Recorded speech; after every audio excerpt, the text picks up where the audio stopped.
श्रीमद् भगवद गीता प्रथमोध्याय दूसरा श्लोक।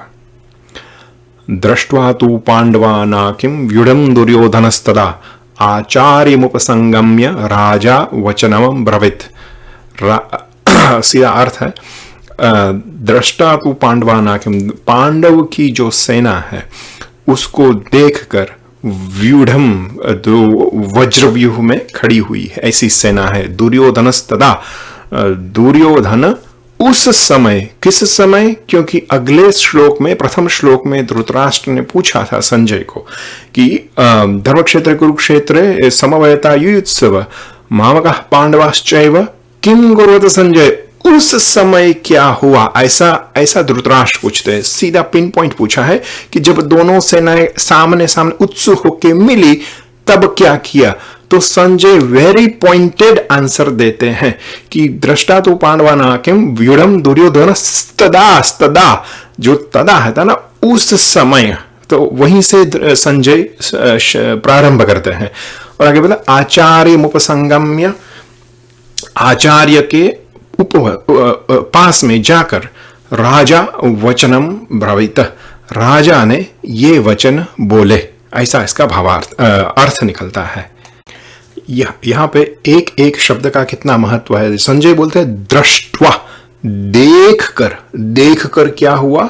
ये जो दुर्योधन पे कितना उसका प्रभाव पड़ा है सेना, पांडव सेना का। पांडव सेना वज्रव्यूह में खड़ी है, उसमें एक मत है, दो मत नहीं है। कौरव सेना में अलग अलग मत है, लेकिन पांडव सेना में एक ही मत है। उपरांत पांडव सेना में धर्म है और उस सेना में भगवान श्री कृष्ण है। तो संख्या में पांडव सेना छोटी है, उसमें 7 अक्षौहिणी सेना है। दुर्योधन के पास 11 अक्षौहिणी सेना है। फिर भी पांडव सेना का अति प्रभाव पड़ता है, वो तेजस्वी है। उसका प्रभाव दुर्योधन पे पड़ा। कैसे पड़ा? दृष्ट्वा, देख के। दृष्ट्वा तो पांडवानाकिं व्यूढ़म, इस व्यूढ़ में देख के दुर्योधन ने क्या किया? उसने वो आचार्य के पास जाकर ये वचन, राजा ये वचन बोलते हैं, ऐसा गीता में है। अगर यह श्लोक इतना ही होता कि दुर्योधन आचार्य के, दुर्योधन द्रोण के पास जाकर यह बोला, इतना होता तो उसका एक अर्थ है। लेकिन इस गीता में अलग अलग और 1-2 शब्द है, इसलिए इसका अर्थ अलग बन जाता है। जैसे दुर्योधन को राजा बताया और उसने आचार्य बोले, द्रोण नहीं बोले, आचार्य के पास जाके, ऐसा संजय बोलते हैं। जब राजा दुर्योधन को बोलते हैं, अभी वो युवराज है, राजा तो धृतराष्ट्र है, तो ये क्या दिखाता है कि राजा धृतराष्ट्र तो है लेकिन वो नाम का है। सब काम सब कौन करता है? दुर्योधन। किसकी चलती है? दुर्योधन की। ये एक शब्द से पूरा राज्य पता चल जाता है कि राज्य उस समय का, धृतराष्ट्र का राज्य कैसे चलता था। इस राजा जैसा है, लेकिन फिर भी वो विचलित हो गया पांडव सेना को दृष्टवा, देखकर। देखो अगली जो रात थी, युद्ध के आगे की रात, वो देर तक कौरवों की मीटिंग्स चली थी, बहुत चर्चाएं हुई थी। सुबह में आके सब अपने व्यूह में लग गए हैं। तो फिर उस समय दुर्योधन को अपनी पोजीशन से हिलना नहीं चाहिए था, लेकिन पांडव सेना का प्रभाव कितना था। दुर्योधन विचलित हो गया, अपनी पोजीशन से बाहर निकल के सीधा गया आचार्य के पास। ये दिखाता है उसकी मनोव्यथा, उसकी अपनी जो अंदर की जो विचलित हो गया था, और पांडव सेना का कितना प्रभाव रहा होगा वो ये दिखाता है। दूसरा, संजय कितने बुद्धिमान रहे होंगे और वो कैसे कैसे धृतराष्ट्र को फटके लगाते हैं, ये दिखने मिलता है। वो क्या बोलते हैं? राजा, दुर्योधन को राजा बोल दिया, पहला फटका लगाया।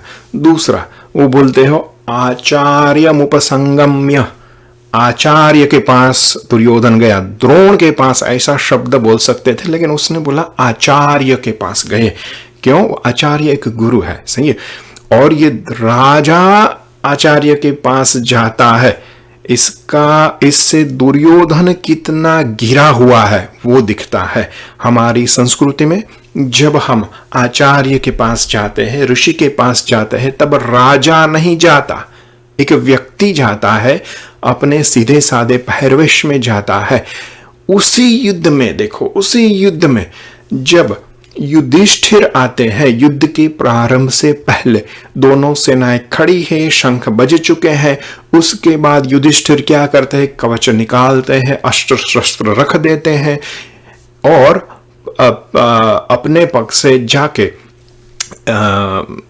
आचार्य से मिलते हैं, उसकी प्रार्थना, उसको प्रणाम करते हैं, भीष्म से मिलते हैं। ये अपना संस्कृति है। और उसके बाद आचार्य द्रोण भीष्म पितामह युधिष्ठिर को आशीर्वचन देते हैं। और ये दुर्योधन देखो क्या किया, राजा की तरह वो गया आचार्य के पास। वो यही दुर्योधन का कैरेक्टर ओपन कर देता है कैसा था। उसके पहले देखते हैं जब दुष्यंत है जो कण्व ऋषि के पास, उसके आश्रम में जाता है। कण्व ऋषि बहुत बड़े ऋषि थे हमारे। उसके पास पता नहीं 50,000 60,000 1 लाख विद्यार्थी भी रहते होंगे। कितना बड़ा आश्रम होगा। वहां वो जाते हैं और उसकी जब जो परिमिति आती है, अगर बॉर्डर आती है, वहीं पे अपना रथ रुकवा देते हैं और बोलते हैं कि आप, सारथी को बोलते हैं आप इधर ही रुको। वो अपने सब गहने, अपने हथियार, अपने कवच, अपने राज्य के पहरवेश, राज्य के चिन्ह सभी निकाल के फिर जाते हैं कण्व ऋषि के आश्रम के अंदर। ये हमारी भारतीय संस्कृति की सिविलाइजेशंस है। ये दिखा देता है दुर्योधन कितना अनसिविलाइज्ड था। इसलिए वो ऐसे ही राजा आचार्य के पास गए, ऐसा शब्द के प्रयोग किए गए हैं।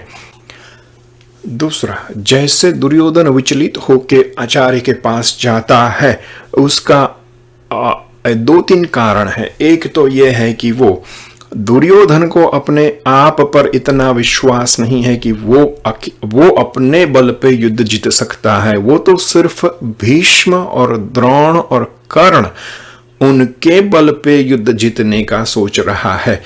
इसीलिए जैसे पांडव सेना को देख के वो विचलित हुआ, तो उसको ऐसा ही लगता है कि ये द्रोण भी शायद विचलित हो गए होंगे।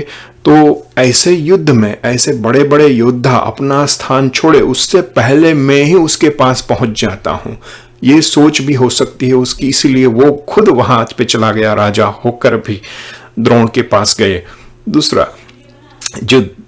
दूसरा है कि दुर्योधन का ये है कि भाई देखो, उसके सेनापति तो भीष्म पितामह है। अगर उसको जाना ही है तो भीष्म के पास चले जाते, ये आचार्य के पास क्यों गए?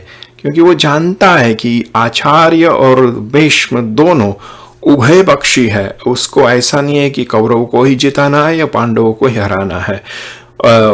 उसकी कुछ मर्यादा और कुछ अपने नियम है, इसीलिए वो कौरव सेना में है। लेकिन भीष्म पितामह तो किसी तरह से वो समझा लेगा। वो दादा भी है, संबंधी भी है और अपने सेनापति भी है। लेकिन गुरु द्रोण तो सिर्फ आचार्य है, उसके कोई संबंधी नहीं है। तो उसको अच्छा लगाने के लिए उसको, इसीलिए दुर्योधन उधर जाता है।